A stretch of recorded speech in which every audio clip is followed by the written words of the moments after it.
Hello students, welcome again in our YouTube channel Prime Science।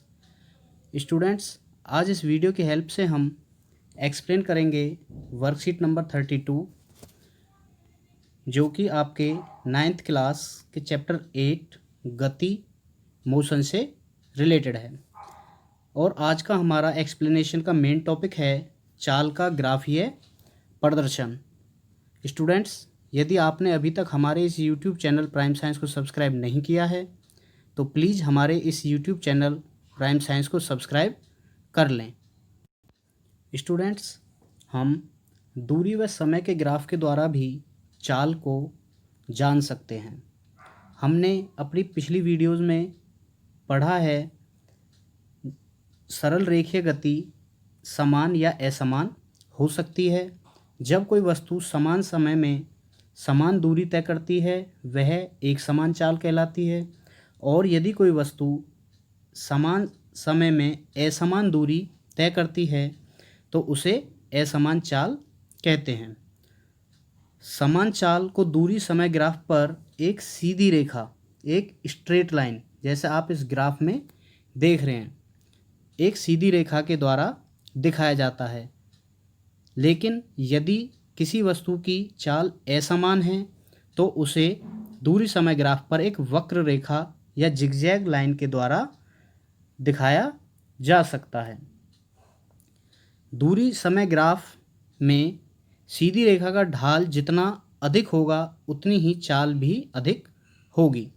यदि यह line यहाँ ना होने की बजाय और ऊपर की तरफ होगी तो वस्तु की चाल भी उतनी ही अधिक होगी। स्टूडेंट्स, हम किसी भी समान चाल वाली वस्तु का ग्राफ की सहायता से उसकी चाल की वैल्यू भी जान सकते हैं। आइए एक एग्जाम्पल के द्वारा इसे समझते हैं। हम इस सीधी रेखा पर कोई दो बिंदु A व B चिन्हित करते हैं, A और B। अब इन A और B रेखाओं को X और Y अक्ष पर समानांतर रेखाएं खींचिए। यह रेखाएं हम Y अक्ष और X अक्ष की तरफ खींचेंगे।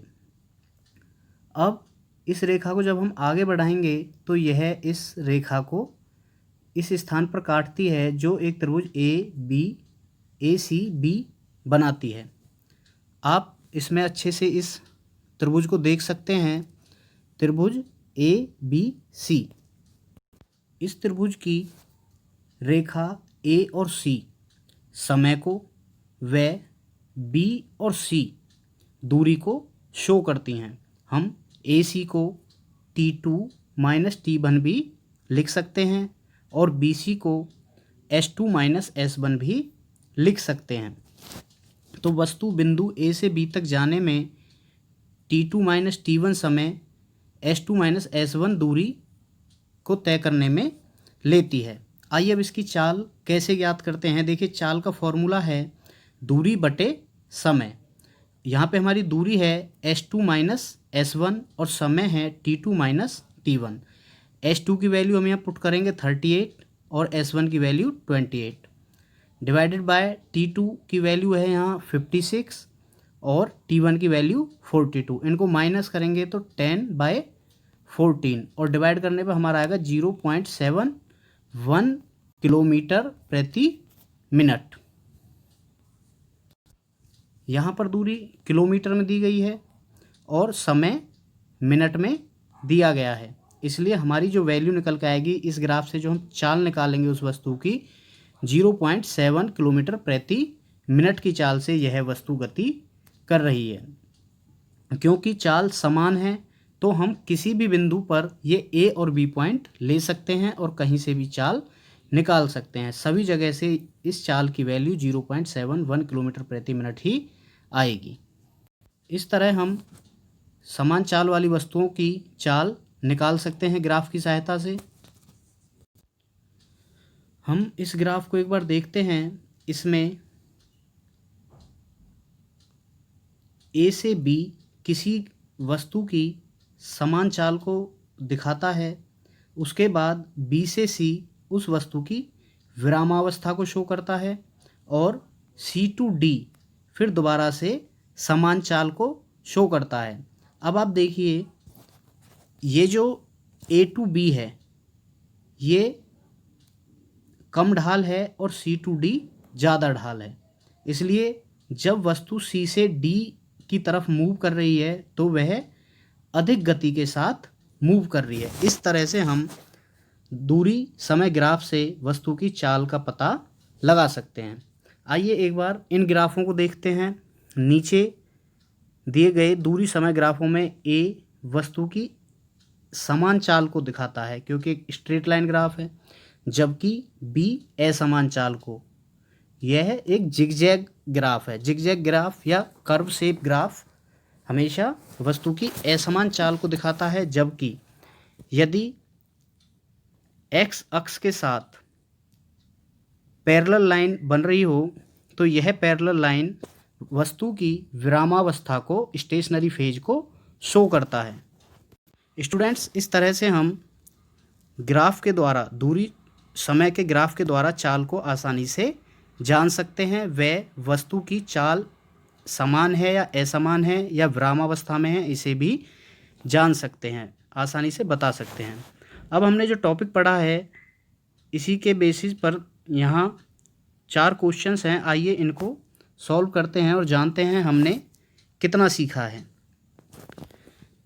फर्स्ट क्वेश्चन है, दिया गया दूरी समय ग्राफ एक कार की गति दर्शाता है, इस कार की चाल ज्ञात कीजिए। इसमें वही चाल का फॉर्मूला हम पुट कर सकते हैं, V = दूरी बटे समय, S/टाइम। तो यहाँ हम किसी भी पॉइंट पे जहाँ पर भी ये दोनों पैरेलल लाइंस मिलती हैं उसके लिए ले सकते हैं। सपोज हम यहाँ पर पता करना चाहते हैं तो 60 / समय टाइम, तो 10 मीटर/सेकेंड। आप कहीं पर भी इसकी चाल निकालेंगे तो वह 10 मीटर/सेकेंड ही आएगी, क्योंकि वस्तु समान चाल से गतिमान है। नेक्स्ट है, एक समान व असमान चाल में कोई 2 अंतर स्पष्ट कीजिए। एक समान चाल की वस्तु समान समय के अंतराल में समान दूरी तय करती है, जबकि असमान चाल से गतिमान वस्तु समान समय के अंतराल में असमान दूरी तय करती है। समान चाल वाली वस्तु का दूरी समय ग्राफ स्ट्रेट लाइन ग्राफ होता है, जबकि असमान चाल से गतिमान वस्तु का दूरी समय ग्राफ जिगजैग मैनर या कर्व शेप में होता है। नेक्स्ट है, किसी वस्तु की गति की निम्न अवस्थाओं में उसका दूरी समय ग्राफ बनाइए। जब वस्तु विरामावस्था में हो, तो विरामावस्था में जब होती है तो वह समय के साथ साथ पैरेलल लाइन का ग्राफ बनाती है। यह आपका ए का आंसर होगा। और जब वस्तु असमान चाल से गति करती है तो ये जो भी ग्राफ हमने पहले बनाया है यही ग्राफ इसका आंसर हो जाएगा। दूरी समय ग्राफ का ढाल क्या दर्शाता है? दूरी समय ग्राफ की जो ढाल है, चाहे वह सीधी है, जिगजैग है या एक्स अक्ष के पैरेलल है, वह हमेशा चाल को दर्शाती है। क्या दर्शाती है? चाल। स्टूडेंट्स, यह था हमारा आज का टॉपिक, चाल का ग्राफीय प्रदर्शन और दूरी समय ग्राफ। स्टूडेंट्स, यदि यह वीडियो इस वर्कशीट को समझने में आपको हेल्पफुल लगा है तो हमारे वीडियो को लाइक कर दें, इस वीडियो को अपने क्लासमेट्स के साथ शेयर करें और हमारे इस चैनल प्राइम साइंस को सब्सक्राइब कर लें। मिलेंगे नेक्स्ट वीक नई वर्कशीट के साथ। तब तक के लिए आप सभी अपने घरों में रहें, सुरक्षित रहें और घर में रहकर ही पढ़ाई करते रहें। Thank you.